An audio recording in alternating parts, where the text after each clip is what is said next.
Hola, ¿qué tal mis queridos escritores y escritoras? Bienvenidos a un nuevo tutorial. El día de hoy tenemos un tema un poco diferente. El día de hoy nos vamos a enfocar más en el tema del lenguaje, no tanto en la gramática o en el vocabulario, más sin embargo nos enfocaremos en el tema de la variación lingüística. ¿Alguna vez te has preguntado de dónde vienen las reglas gramaticales? ¿Por qué el lenguaje es tan diferente? Muchas veces has escuchado también que la misma palabra se dice de diferentes maneras, con diferentes pronunciaciones, o muchas veces con una palabra completamente diferente en diferentes países. Por ejemplo, una persona de México va a hablar completamente diferente a una persona en El Salvador, una persona en Guatemala, una persona en Colombia. Todos hablan español, pero cada país tiene una variación diferente del lenguaje. Y es muy importante hablar sobre este tema, ya que no hay una manera correcta de hablar.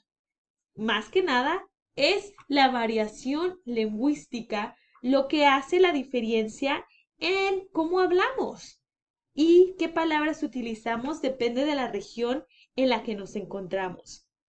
Pero, ¿qué es la variación lingüística?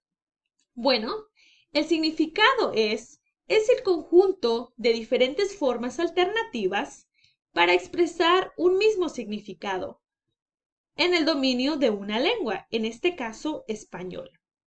Es decir, distintos hablantes o incluso el mismo hablante en distintos momentos usan formas diferentes para expresar el mismo concepto o muchas veces tienen diferentes pronunciaciones para la misma palabra. Existen tipos diferentes de variación lingüística y estos se deben a distintos motivos. Por ejemplo, podemos decir según el área geográfica donde se encuentre la persona, el registro o el estilo, según la clase social o según simplemente diferentes reglas, ¿no? Pero la idea subyacente es que todos estos tipos de variación no son independientes, sino que están muy relacionados entre sí. Ahora, vamos a hablar un poquito sobre el área geográfica y el cambio en la variación lingüística según el área geográfica. Debido a que las lenguas del mundo están sometidas al cambio lingüístico, en el dominio de una lengua existen varias variantes que difieren de un lugar a otro. Frecuentemente, pues debido al hecho de que las formas que usan los hablantes están sometidas o muchas veces los ajustes comunicativos, las variantes usadas por los hablantes que tienen contactos frecuentes tienden a ser las mismas, debido a que la mayoría de las personas tienen un contacto más estrecho con las personas de su propia ciudad o su propia localidad. Las variaciones tienden a ser más uniformes en áreas cuyos habitantes mantienen contactos regulares entre sí.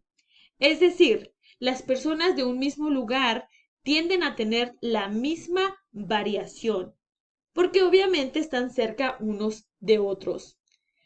Este factor es el origen de la variación geográfica. Al ser menos frecuentes los contactos entre hablantes de regiones distantes o más lejos, el proceso de reajuste entre esas regiones es mucho menor y las hablas tienden a diferir entre sí, el adoptar variaciones ligeramente diferentes en cada región.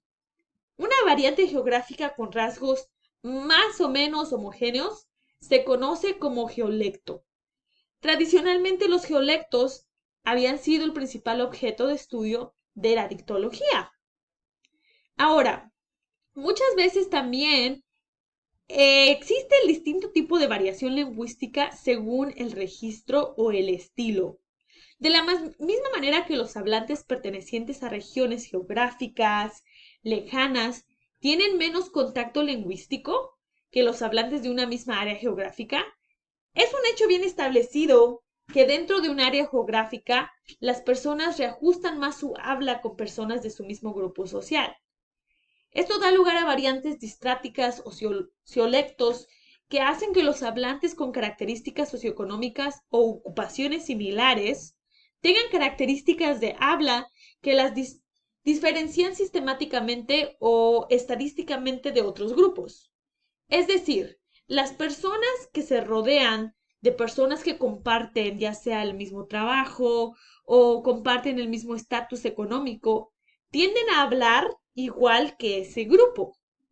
Pero no siempre es la ocasión. Muchas veces también adaptamos la manera en la que hablamos según el lugar donde nos encontremos o la situación en la que nos encontremos, el tipo de personas de las que nos rodeamos y muchas veces también, bueno, todo lo que pasa a nuestro alrededor. Otra cosa muy importante también es las clases sociales y cómo varía el lenguaje según las clases sociales. Por ejemplo, bueno, utilizamos diferentes registros lingüísticos más formales, con mejor registro escrito, cuando estamos rodeados de un contexto económico más alto. Por ejemplo, cuando nos rodeamos de personas que tal vez tienen alguna situación económica más alta o personas que estudian, personas que fueron a la universidad. Muchas veces también cambiamos nuestro léxico según en la situación en la que nos encontremos.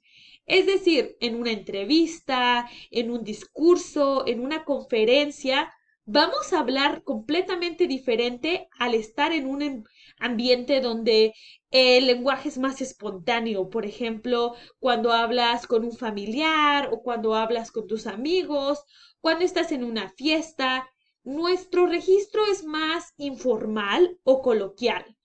Los límites entre ambos registros no son tajantes, por lo que se puede hablar de situaciones intermedias. Muchas veces vamos a cambiar nuestro léxico dependiendo de la situación en la que nos encontremos, ¿cierto? Entonces, es muy importante hablar sobre esto de la variación lingüística, mas sin embargo, muchas veces simplemente tenemos esta variación cuando hablamos de un país a otro. Por ejemplo, como ustedes saben, el lenguaje de español se habla en muchísimos países. En muchos países, español es el lenguaje oficial. Pero ¿en qué países se habla español? Bueno, el español es hablado de manera oficial o cooficial en 20 países del mundo, 18 en América, uno en Europa y uno en África. Por si no sabías, también en África se habla español como idioma oficial o cooficial.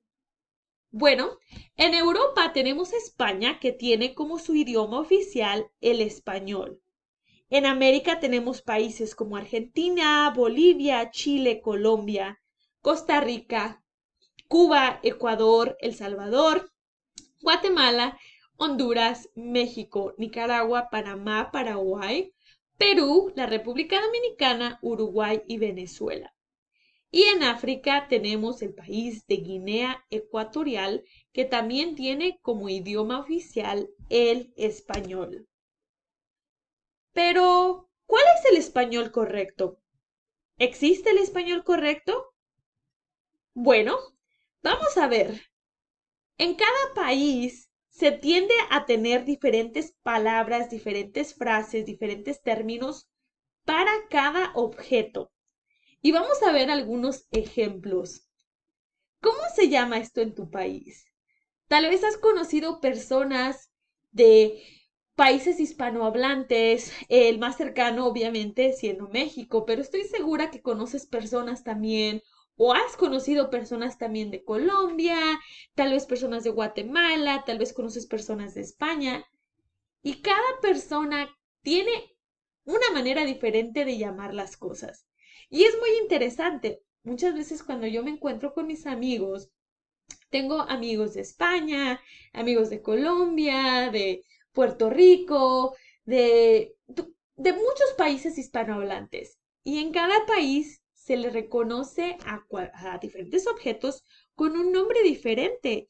Y a veces es divertido, pero también es muy curioso hablar sobre estas diferencias, ya que muchas veces nos podemos equivocar cuando le llamamos un nombre a algo que en otro país significa una cosa completamente diferente. Por ejemplo, esto para mí es un suéter. En México le llamamos suéter. Pero en países como España se le llama un jersey, países como Colombia se le llama un saco, países como Argentina un suéter, países como Cuba un pullover, países como Chile un buzo, ¿sí? Países como, no sé, países como Venezuela se le llama un suéter, países como también como países como, bueno, cada país es diferente, ¿no? En cada país se le llama diferente. También esto en México le llamamos una camisa, ¿sí? En Colombia se le llama camiseta. En países como Argentina se le llama una remera, ¿sí? En Bolivia se le conoce como polera. En países como Venezuela se le conoce como una camisa y en países como Chile se le conoce como una camiseta. Para mí estas son unas chanclas en México, pero en España se le conocen como chancletas, ¿sí? En países como Chile se le conoce como chalas, ¿sí? En Bolivia como chanclas también, en Argentina como jotas, ¿sí? Y cada lugar tiene un nombre diferente. Para mí en México a esto se le conoce como un elote, ¿sí? Un elote, y tal vez lo conozcas tú como un elote. Pero en países como Argentina se le conoce como el choclo. En España se le conoce como una mazorca, ¿sí? En países como Venezuela se le conoce como un jojoto, ¿sí? En países como Bolivia, un choclo. Países como Chile también se le conoce como un choclo. Esto para mí son unas palomitas, ¿sí? Unas palomitas. También en España se le conoce como palomitas, pero en otros países como por ejemplo en Colombia se le conoce como maíz pira, ¿sí? En Argentina como pochoclos, en otros países como Bolivia pipocas y bueno, también en Chile se le conoce como palomitas. Para mí esto es una pluma, aunque también lo conozco como bolígrafo. Entonces, en México se le conoce como pluma, en España se le conoce como bolígrafo, en Argentina se le conoce como virome o lapicera, en países como Bolivia, bolígrafo también, en países como Chile se le conoce como lápiz de pasta y en Venezuela como bolígrafo también. Para mí esto es un popote, ¿sí? Un popote. En otros países, como por ejemplo en Argentina, se le conoce como bombilla o pajita. En España se le conoce como paja o pajita. En Colombia se le conoce como pitillo. ¿Sí? En Bolivia se le conoce como bombilla. ¿Sí? En Chile se le conoce como caña. En Cuba se le conoce como pitillo. Entonces, otra vez tenemos esta diferencia, esta variación lingüística. Para mí esto es un trapeador, ¿sí? En México se le conoce como trapeador, pero en otras partes del mundo, por ejemplo, en España se le conoce como fregona, en, en Argentina se le conoce como lampazo, en, no sé, en Colombia se le conoce como trapero, y bueno, cada país tiene un nombre diferente, la variación lingüística de la cual estábamos hablando. Para mí esto es un camión. En México se le conoce como un camión, mientras que en países como en España se le conoce como un autobús, países como Argentina como un colectivo, un bondi, mientras que en países como no sé, Venezuela, autobús, Bolivia, bus, en países como Chile se le conoce como micro o bus. También en Colombia se le conoce como bus. Para mí esto es una cruda, ¿sí? Una cruda. Mientras que en España se le reconoce como resaca, en Bolivia se le conoce como chuchaqui, ¿sí? En Argentina como resaca,